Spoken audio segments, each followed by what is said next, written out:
పశ్చిమ బెంగాల్లో శ్రీరామనవమి రాజకీయాలు మోడీ వర్సెస్ మమతాగా మాట యుద్ధం కొనసాగుతున్నటువంటి పరిస్థితి నెలకొంది. అంటే విహెచ్పి ర్యాలీకి ప్రభుత్వం నో చెప్పింది, హైకోర్టు నుంచి గ్రీన్ సిగ్నల్ కూడా అందడం జరిగింది. అంటే ఈ పాలిటిక్స్ ఏ విధంగా చూస్తారు సార్ శ్రీరామనవమి రోజు?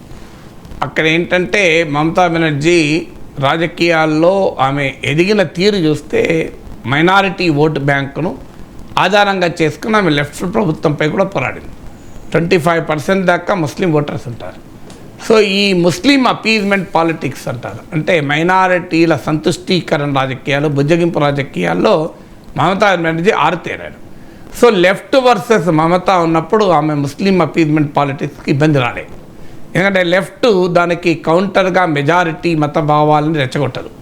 లెఫ్ట్ ఐడియాలజికల్గా, లెఫ్ట్ పొలిటికల్గా డిఫరెంట్ ఫార్మేషన్ కనుక అందువల్ల మమతా బెనర్జీ తెలివిగా ఈ ముస్లిం రాజకీయ అపీజ్మెంట్ రాజకీయాలు ముస్లిం ఓటు బ్యాంకును బలంగా ఏర్పరచుకుంది.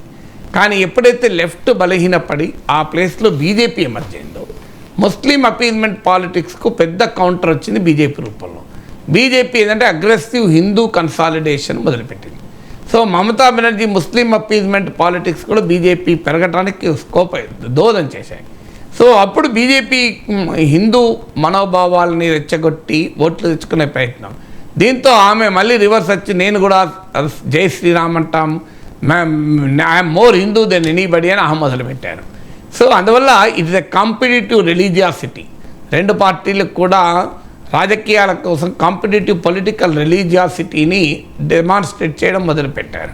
సో అందువల్ల ఈ పోటీ కాంపిటేటివ్ రిలీజియాసిటీలో వస్తున్నటువంటి సమస్యలు అవి. అందువల్ల శ్రీరామనవమి అనేది ఒక పవిత్రమైన రోజు.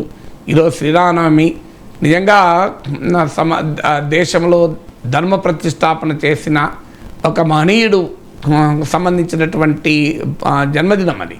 సో అందువల్ల మనము దాన్ని ఏ రకంగా జరుపుకోవాలి? భక్తి శ్రద్ధలతో సమాజం పట్ల ఒక బాధ్యత జరపాలి.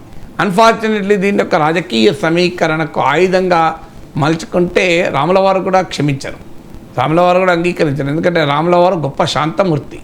సో అందువల్ల శ్రీరాముని తత్వం కనుక మనకు అర్థమైతే అసలు ఈ సమస్యలు రావు.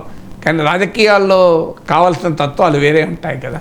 అందువల్ల అక్కడ BJP versus Trinamool competitive political religiosity. Mamata Banerjee ఏంటంటే కాంగ్రెస్ కన్నా గొప్ప కాంగ్రెస్ వాది నేనే, కమ్యూనిస్టుల మించిన లెఫ్ట్ నేనే, బీజేపీని మించిన హిందుత్వవాది నేనే అనే టైప్లో మమతా బెనర్జీ రాజకీయం ఉంటుంది. సో అందువల్ల ఇది పోటీతత్వం ఒకరికొకరు. సో మా రిలీజియస్ మొబిలైజేషన్ కొరకు, మతపరమైన రాజకీయ సమీకరణ కొరకు జరుగుతున్నటువంటి ఒక పోటీ ఇది.